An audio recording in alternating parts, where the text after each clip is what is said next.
probably throwing those 8 bars away. Just because I'm like, yeah, I'm like, do I even like it? Like, you know what I mean? So I'm probably tossing those out. You know what I'm saying? So it's just, that was just where I was at. I tried to pick up a pen and paper, and you still old school? You still pen and paper? You on iPhone and everything? Man, I do. I'm gonna tell you, I do the phone. I do the phone. Okay. But sometimes my most classic verses come from pen and paper. I've heard that from Like, I don't know why. I don't know if it's like just because it's the actual original creative process of you writing it down.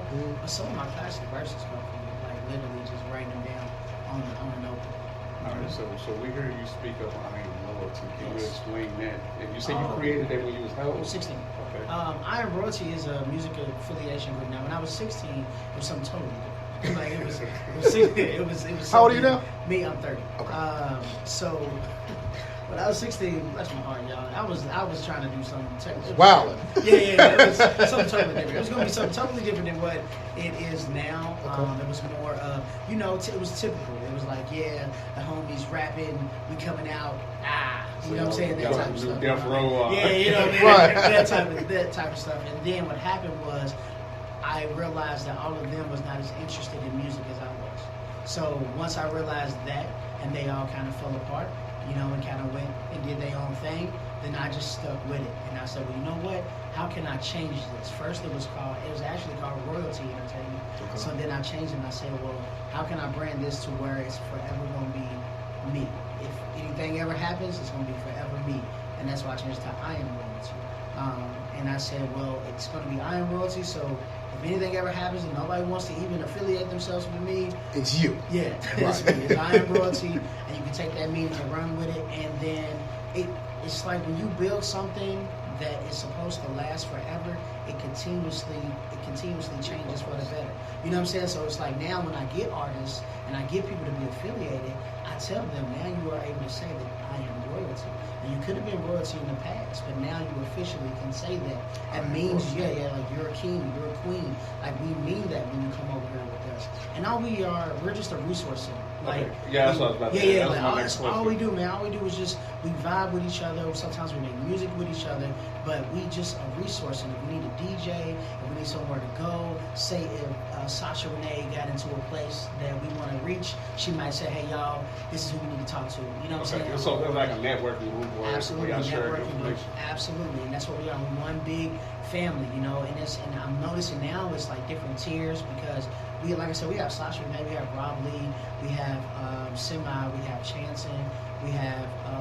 So some of the maybe bigger artists as well. I'm gonna say some of the bigger artists within the city. I don't say big. I say serious artists. Okay. So the artists that take their craft really seriously. Right. We got some of those. Peter Wesley is actually a part of Iron Royalty as well. So we get those type of people who I can see are really trying to do this music thing. And then that's why we got DJs. DJ Suspense is Iron Royalty. DJ Party All Weekend. DJ Nerdboy. DJ Cam. DJ Samosa. So many different people are a part of this because I know that they take their craft seriously. And some of those names, y'all know, they be at events, they be at parties, they always doing something. And that's what I want Iron Royalty to be. It's like, hey, we are the entertainment music group that you can call, and that if you need something from us, we just need to hit us up. So Iron Royalty, are they contractually obligated with music? No, I don't want nobody's contract. You ain't gotta be doing nothing with me. My goal is this: if I can get you to a certain kind of level, right? Just by affiliating yourself with me, then that tells me when the paperwork does have to come, you're gonna be prepared. That's all I want. I don't want to go with y'all. I don't do whatever you want. It's not. I'm trying to get you reaching your dream because I'm trying to reach my dream. Now, if I get on, it's gonna look different. I might put everybody on. You get what I'm saying? But I don't expect any of these artists to say, "Hey, Tez, come with me," because that's not the point. Now, if we start talking contracts and business and all of that, then that's a whole nother story. But at this moment, that's not what I wanted. I just didn't want that because that's too much. And it's like, what have you done for me lately stuff? And then I'm against that hard. I've been gonna whoop somebody because all that, bro. And anybody got time for all that. Right. So, with all your knowledge, why haven't you never been somebody's manager, a musical manager? I don't want to. You know? I'm an artist. Like I want to be an artist, and I want that to happen. Like was a kid, I wanted to become this big artist on stage, doing all of that, and I haven't become that yet. So I feel like I'm still chasing my dream. So why would I, waste somebody else's time? Now I have people on the radar, and I have people that are underneath me that are kind of basically work with as a manager, but it's more of like, mentor type of thing. You know what I mean? But it could be confused for a manager if you look closely into the situation. And in the industry over the years, I've seen that, right? And I've had, depending on the artist, but I always thought it was kind of a bad idea for an artist to sign to another artist while that artist is still putting out music. Mm-hmm. And over the years, we go back and I've seen, you've seen a DJ Khaled. Yeah. And you've seen him focus on his career as far as putting out the albums and the mixtapes, but his actual artists when it comes to Ace Hood. When it comes to Ace Hood or anybody that was officially signed to, was it We Are the Best? Mm-hmm. That was signed to that label, the career didn't actually flourish. And it was kind of the same way under Jay. I mean, you had when Rockefeller was popping, you had Dame there that was kind of doing the managing, but careers didn't go to a point that J. Cole's careers went to now that Jay is into music as much. So sometimes I think an artist unintentionally can be focused on their career, that they don't have the time or the effort to put into an artist under them, and they don't have a proper team. But I think it's understanding it too. Like you gotta go into anything understanding what's happening. Like I can't be Ace Hood and go into it and say, well, Khaled has this dream of working with artists and being the artist that does that, right? Right. And I will be underneath him, but that's his major dream. So you got to be smart enough to say, like, well, if he does reach this actual goal, then where would I be at that time? You know what I mean? If I'm not going to be one of the artists that he's pushing due to the fact that he's got Jay-Z on his stuff and Beyonce on his stuff now, like, I don't know. Is this the right fit? But I don't know, though, because it could have been a situation to where I could get what you're saying with him being a DJ and him putting out his DJ. But he does have a platform that he can put his artists on to work with these I think you said more of the focus. I know focus. Right. Because Khaled's focus is on Khaled. Right. You know what I mean? Because we all know, we got the exposure. We know who Ace Hood is, right? Absolutely. But project-wise, we haven't gotten a project that has excelled to the level of a Khaled project. But it also could be him not looking at his contract. Yeah. He could not have been looking at the paperwork correctly, because the paperwork could have stated, hey, I'm going to do this much for you. After this much is done, that's on you. Okay, let's get into that. Let's get into that.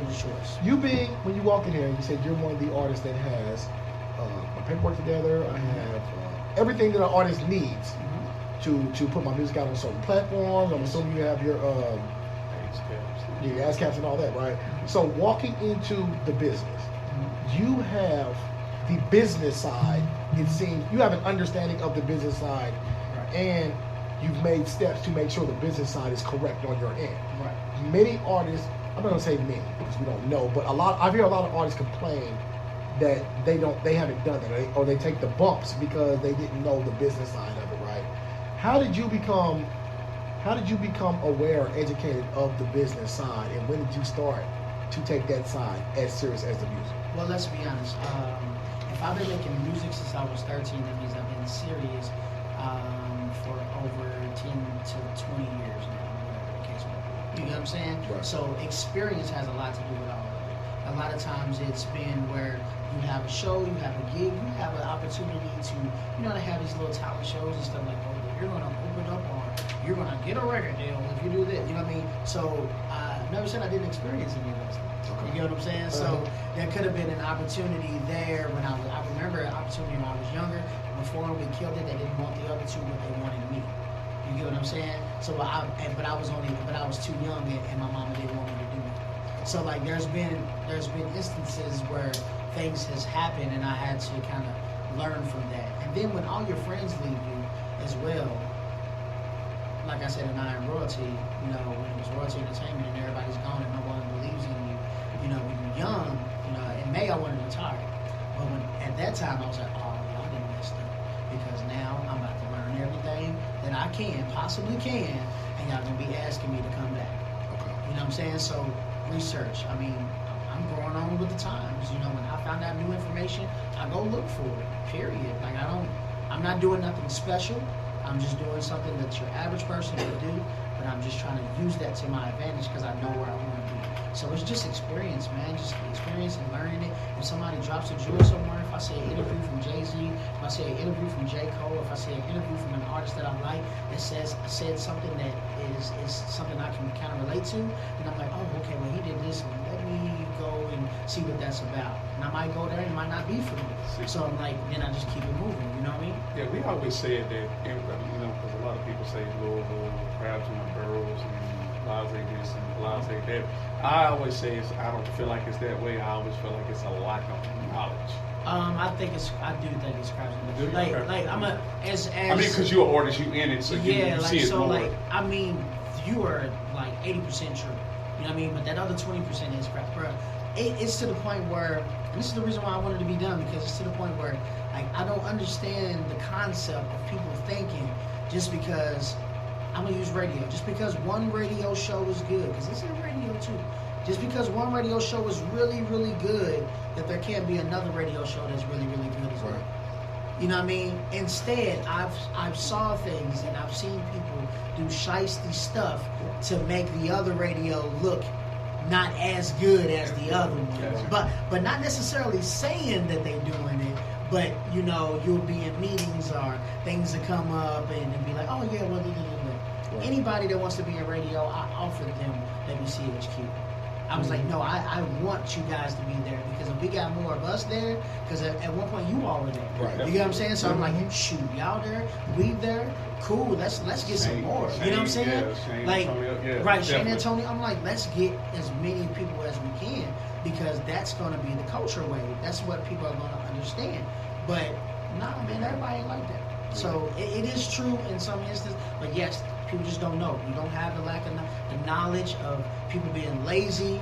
They get in their feelings. They always crying on Facebook, and they want to talk about everybody else when they have the knowledge right here on this wonderful smartphone that we are all live from right now. We can literally look on your smartphone and figure out information. That's just being lazy. Right. And let me save Louisville from. I'm not originally from here, right? And I hear this. Here we go with this. No. You've been here But 15 years now. Right, but I'm saying, like, being in other places, I hear the scrutiny. When I'm in Louisville, I hear the scrutiny of crabs and barrel, right? And I've seen it, and it is a real thing, right? Mm-hmm. But I want to say that I've seen it in other cities as well, right? Absolutely. And I think what it kind of equates to is that when it comes to music, when it comes to hip hop anyway, if you're outside of now, if you're outside, and I wouldn't even throw New York in it, but I'll throw New York in a little bit because the companies are there.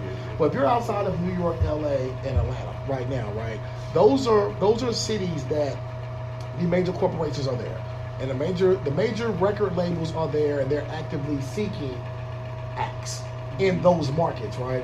When you're in smaller markets like a Louisville, Indianapolis, or St. Louis, that record companies don't. There's not a RCA here. There's not a Universal Music Group here. There's not an A&R. There are not tons of A&Rs here. So when you have a spot, you have a bunch of people wanting to fight for that top spot or the recognition. I think it kind of creates the crab in the barrel, because I want to be the one seen over everyone else. And it's real and it's unfortunate, but it's not just a Louisville thing. Yeah, but and it's not as. I think the funny part is that we don't recognize how many people actually do work together. Yeah. That's the problem too. Like, We that's point out the minute negatives. Yeah, we point out the crap because it does Yeah. exist. We can't act like it doesn't exist. But there are plenty of affiliation groups other than Iron Royalty. There are plenty other groups that are doing great things in the community. Shark Biz Entertainment. Yeah. I mean, like, what are you gonna do? Get mad at them because you support them. You like, yo, that's dope. Right. Keep it moving. See, and that's what I was thinking. Like, if one person blows up, yeah, next one up, yeah, next man up, right. next man. But unfortunately, everybody doesn't have the. What am I trying to say? Everybody doesn't have the mentality of, hey, I'm going to put on the city. And here's the thing, they don't have to. They don't have to put on, I don't care what y'all say in here, anybody listening, they don't have to put on the city. It's not an obligation for them to put on